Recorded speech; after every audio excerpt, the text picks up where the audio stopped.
tomoni yango ezali kolobama mwa mingi professeur pona nini lelo bazali kolobela yango mingi ko réviser constitution. Bazolo ba réviser constitution pour na ba mboka nyonso. Leur comme ba président bazaka na ba mandat durant ba mandat na bango. Omoni ba président bazaka na mandat, premier mandat, deuxième mandat et sili. Okozongela le sous-souté parce que constitution est boyi ozongela le sous aux sous-président ko silisi mandat na yo. Sikoyo na mboka na biso Congo bazolinga batu ebele oyo aza pembeni ya président bazolinga atikala libela na pouvoir atika la président libéral. Oh, pour la libéral la présidence, il faut pas changer constitution. Et puis, changer constitution, et ça, réviser constitution. Pour changer constitution, il que constitution, oyo, basé en haut, boaki. Ce qui basé en haut, boaki. Na président de la République, na parlement, na gouvernement, na assemblée provinciale, nyonso et kwei. Donc, et kwei, et ça, les sous na légitimité. Ce qui va la révision, ça veut dire que va changer kaka makambo mike na katia texte oyo. Or makambo mike il faut pas changer. Makambo mususu ça na texte wana bako changer en gros te. Eza impossible à changer en gros te. Yango izo mona bazo banda koloba que non, il faut pas changer constitution, il faut pas changer constitution. Oui, beaucoup ça changer constitution, ça veut dire na teke to tangisa na kelasi. Ceux qui vont changer la constitution, ils vont faire coup d'État. Et donc, ils vont faire coup d'État, makambo nyonso ezala qui avant et sili. Et comme c'est makambo yasika. Nangonga wana o azolo ba coup d'État et loke belé koleka. Mutu mususa ko telema lobby na boy coup d'État wana ngai na lingika la constitution ya kala. Na lingika la constitution ya kala. Bino nyonso soki bolingi bo kende tozongisa constitution na biso ya kala. Wana pe il faut batu bayoka ke eza nini moko makasi olingi koloba changer constitution esili pour na ba institution nyonso oyo toza nango soki balingi ba réviser exact ko refuser mais siko lokola bazolinga pono na présidentielle batika na présidence yango balingi ba changer comme réviser te balingi ba changer et ce qui va changer yango na lobi que ce qui va changer ba institution nyonso présidence parlement nyonso et comme illégitime et quoi. Ah, na to comprendre ndeko Bob Kabamba na ndenge oyebisi biso yango mais mutuna mususu ko yekola mukavama pona nini makanisi ya ndenge wana bakonzi ya babikolo ebele na Afrika bazalaka na yango soki bakomokoma kaka na manda na bango ya suka bakoma na makanisi débat wana ezonga est-ce que makanisi wana utaka pana bango moko to batu mutu batia kango bango na mutu bango eza omoni na Afrika mobimba basalaka politique pona kolia basalaka politique te pona kosalisa bandeko omoni basalaka politique pona kolia lero ozolia yo moko te ozolia na baninga na yo na famille na yo mais sikoyo lero bozomona ke no ntango na bino ingie koma bamosusu nde bakuya bakolinga balia bino sikoyo boboyi bobima botia bato mosusu baya kolia yango makanisi wana ekomi koloba nono tokende te totikalaka komisa tokontinuera kolia na bamboka nyonso ezalaka kaka ndenge wana okomona kaka soki président na premier mandat akitoko aosala biloko le tokomi na deuxième mandat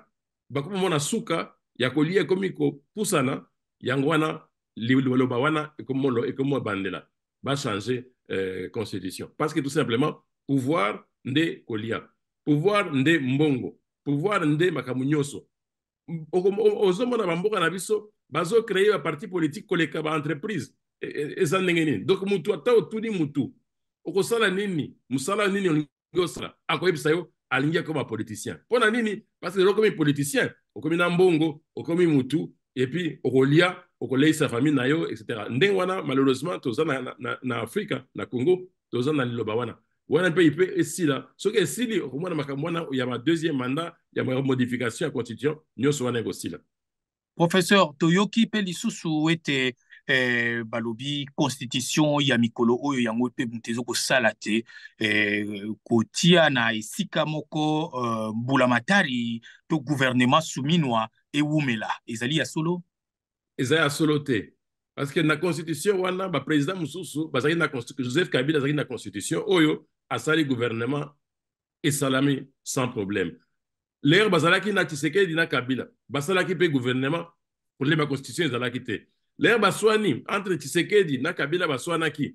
Sikoyo Tshisekedi azui batu ya Kabila bakomi batu na asali pe e umela ketaba mukete asali gouvernement.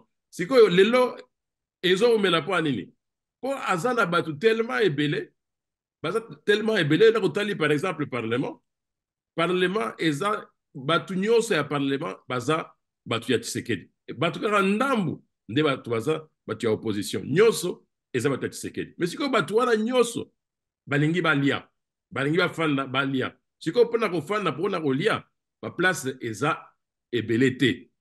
Wana nde likata eza wana. Ndenge nini nakopenda kotia mutu boye oyo akosilika, oyo pe akosilika soki afandi te. Donc nde wana bata tellement ebele ke bazolinga bango tu balia be place ya kolia eza mingi te. Yango wana azar aumela pona koyeba ndenge kosala nde azoluka raison alobi ke non eza problème ya constitution. Eza problème ya constitution te.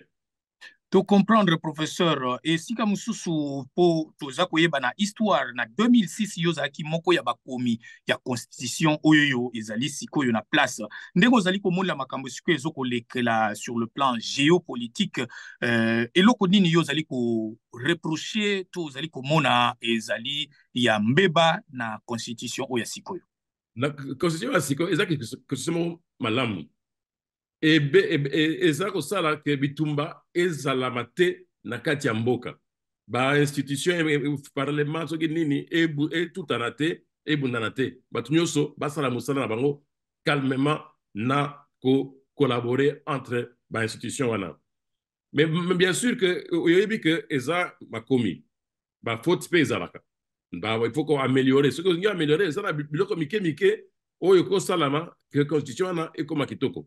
Na sala exemple, il y a question ya nationalité. Na Congo balobaka mutu aza nationalité kaka moko. Okongo za nationalité balete. Mais soko tali na mboka mususu bandimaka mutu akozala lelo naza congolais pe naza américain.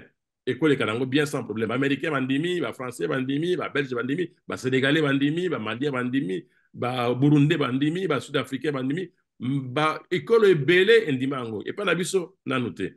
Wana exemple moko na pesa ki wana bako changer yango baka mususu omoni bazolo bakeno ba province ezo sala bien te parce que bazo iba mingi na kati ya ba province lokela bazo iba mingi na kati ya ba province ba autorité bazo iba mingi bazo sala musala te wana pe moyen ko sala ko bongisa pour que batia ba biloko oyo et empêcher batu ba iba ba soki ba gouverneur pona kosala musala ole basala musala bazosala musala te makambo wana nyonso ekosalama bakobongisa yango po ezala améliorer mais ezaka toucher biloko mike ndenge wana pona kokoma constitution moderne oyo ekokani na lelo ya na kati ya Congo. Professeur, poto kende mwambangu tozo kende pene ya suka ya masolo na biso, olobi nini pona likambo litali article 217 ya constitution ezoloba ke mutu koki RDC koki kotika ndambo ya kibokonzi na yango na profit ya Union africaine. Wana eza likambo ya solo. Il faut oyeba que toza na continent na Union africaine. Mais Union africaine, il faut esa la makambo. Mais pour esa la makambo, eza na besoin ba pesa bango ba compétence. Ba compétence wana ezo uta na ba état. Mais ce qui est disposition wana na constitution te, Union africaine ekosala te e obanaka ekozaka boye sans que esa la makambo oyo ekokani poto sangana sabiso ba mboka nyonso ya Afrique tozala ekolo moko. Nde ba papa nyonso ba Lumumba batu nyonso basimo kimbangu bote bango nyonso balobaka ke non eza vraiment nécessaire pour na kokoma union to sangana biso nyonso mais union wana pour na kosangisa eza na besoin kosala biloko pour na kosala biloko mais il faut apesa bango biloko ya kosala wana nde disposition 217 elobi ke non Congo ekopesa Union africaine ndambo ya compétence pour asala po tokoma na Union africaine ba constitution nyonso ya Afrique eza ndenge wana. Professeur tosukisa na motuna oyo yo eloko nini yo koyi koloba pona oyo etali oyo babengi régime présidentiel na oyo ezali ya kozala na kaka na tata to mama d'origine congolaise pona kokoma mokonzi na ekolo Congo démocratique. Wana eza ezalaki problème, mais problème wana esila déjà esila na ndenge nini esila na ndenge nini esila na boye que makambo wana lere touti na maconflit il faut makambo wana esila koloba yo oza de père et de mère yo oza de père et de mère te yango balobi que non non il faut absolument que o makambo wana esila kobanda ko ba différence entre batu oyo baza mi-congolais, demi-congolais ou demi-congolais te wana soki sango na constitution oyo balobi kaka balobi boye que soki olingi ozala congolais d'origine il faut ozala kaka na parent moko mutu azala na parent moko nde azala congolais azalaki congolais issu d'une ethnie na kati ya Congo oyo toza nango lelo yango wana nde disposition lobaki que non mpona kozala congolais d'origine et il faut elobami te il faut ozala na papa na maman te il faut ozala soki na maman ou bien na papa nde wana ezalaka ndenge wana